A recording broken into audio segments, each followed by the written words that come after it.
We're talking about the air conditioning system on SPA cars today.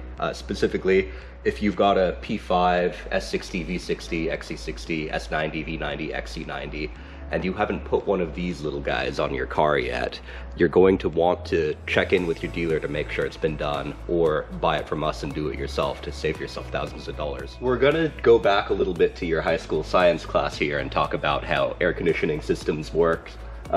We're using in an air conditioning system a working fluid. When you're changing phase from a liquid to a gas, you need to put heat energy into it in order to make it phase change. And if we're trying to turn that gas back into a liquid, we need to shed that heat energy into the environment.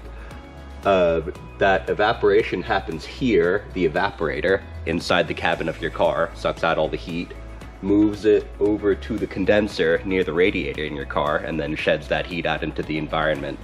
When Volvo did the air conditioning system on the P5s, they designed it maybe a little too well. It removes a whole lot of heat from inside the cab to the point where it'll get so cold that it'll freeze up. Especially in humid environments, it'll collect enough water from the surrounding environment and get so cold, it'll freeze solid.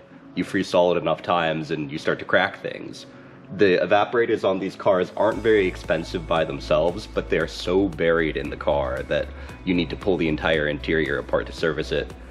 After 2020, in 2021 and up, Volvo redesigned the system and they don't get so cold that they damage themselves anymore. But for the 2016s and 2020s, Volvo developed this.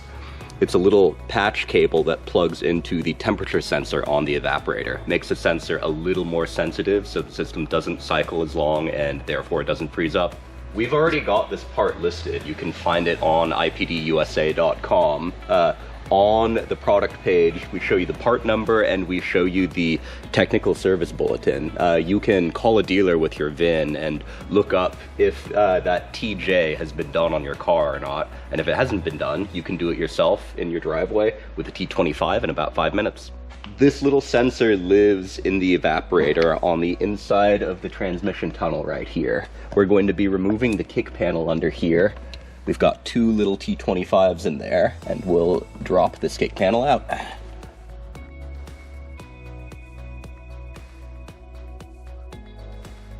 All right, we've got those 2 little Torx removed. There's a couple of little clips here and up here that are spring-loaded, so once you've got the Torx removed, just pull straight down on it and it should come off.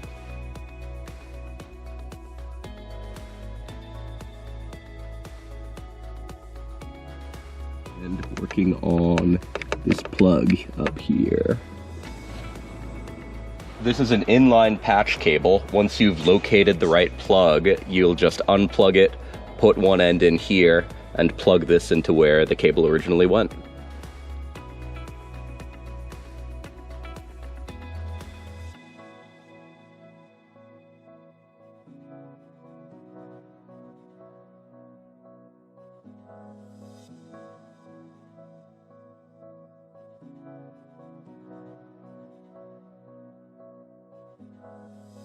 That one 2-pin connector back there is really the only thing back there that the patch cable plugs into. Once you've got one end plugged in of your patch cable, take the other end, pop it back in there, and you're ready to reassemble. An ounce of prevention, as they say, is worth a pound of cure, or in this case, a couple $1,000s of cure. Thank you very much for watching. I hope you can tackle this preventative maintenance job pretty easily on your own, and if not, give us a call and we're here to help.